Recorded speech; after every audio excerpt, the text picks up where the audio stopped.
अथ नवमोऽध्यायः। श्रीभगवानुवाच इदम् तु ते गुह्यतमम् प्रवक्ष्याम्यनसूयवे ज्ञानम् विज्ञानसहितम् यज्ञात्वा मोक्ष्यसे शुभात् राजविद्या राजगुह्यम् पवित्रमिदमुत्तमम् प्रत्यक्षावगमम् धर्म्यम् सुखम् कर्तुमव्ययम् अश्रद्धधानाः पुरुषाः धर्मस्यास्य परन्तप अप्राप्य माम् निवर्तन्ते मृत्युसंसारवर्त्मनि मया ततमिदम् सर्वम् जगदव्यक्तमूर्तिना मत्स्थानि सर्वभूतानि न चाहम् तेष्वस्थितः न च मत्स्थानि भूतानि पश्य मे योगमैश्वरम् भूतभृन्न च भूतस्थः ममात्मा भूतभावनः यथाकाशस्थितो नित्यम् वायुः सर्वत्र गोमहान् तथा सर्वाणि भूतानि मत्स्थानीत्युपधारय सर्वभूतानि कौन्तेय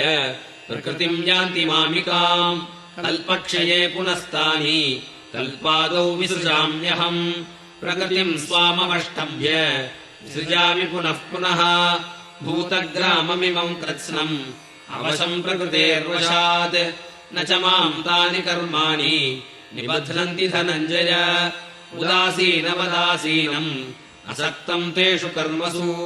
मयाध्यक्षेण प्रकृतिः सूयते सचराचरम् हेतुनानेन कौन्तेय जगद्विपरिवर्तते अवजानन्ति माम् मूढाः मानुषीम् तनुमाश्रितम्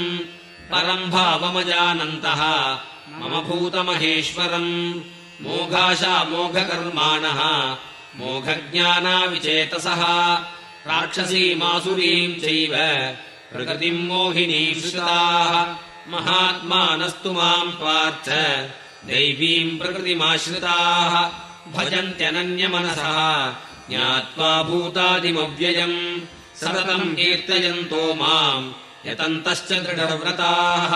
नमस्यन्तश्च माम् भक्त्या नित्ययुक्ता उपासते ज्ञानयज्ञेन चाप्यन्ये यजन्तो मामुपासते एकत्वेन पृथक्त्वेन बहुधा विश्वतोमुखम् अहम् क्रतुरहम् यज्ञः स्वधाहमहमौषधम् मन्त्रोऽहमहमेवाज्यम् अहमग्निरहम् हृतम् पिताहमस्य जगतः माता धाता पितामहः वेद्यम् पवित्रमोङ्कारः ऋक्सामयजुरेव च गतिर्भर्ता प्रभुः साक्षी निवासः शरणम् सुहृत् प्रभवः प्रलयस्थानम्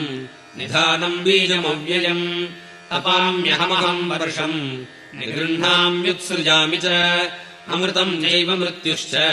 सततश्चाहमर्जुन त्रैविद्या माम् सोपमाः पूतपापाः यज्ञैरिष्टा स्वर्गतिम् प्रार्थयन्ते ते पुण्यमासाद्य सुरेन्द्रलोकम् अश्नन्ति दिव्यान् दिवि देवभोगान् ते तम् भुक्त्वा स्वर्गलोकम् विशालम् क्षीणे पुण्ये मर्त्यलोकम् विशन्ति एवम् त्रयी धर्ममनुप्रपन्नाः गतागतम् कामकामा लभन्ते अनन्याश्चिन्तयन्तो माम् ये जनाः पर्युपासते तेषाम् नित्याभियुक्तानाम् योगक्षेमम् वहाम्यहम् येऽप्यन्यदेवता भक्ताः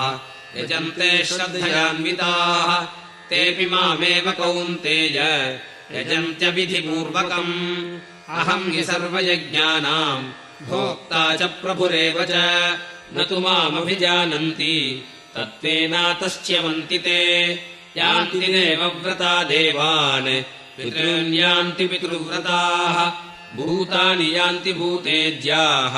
यान्ति मद्याजिनोऽपि माम् पत्रम् पुष्पम् फलम् तोयम्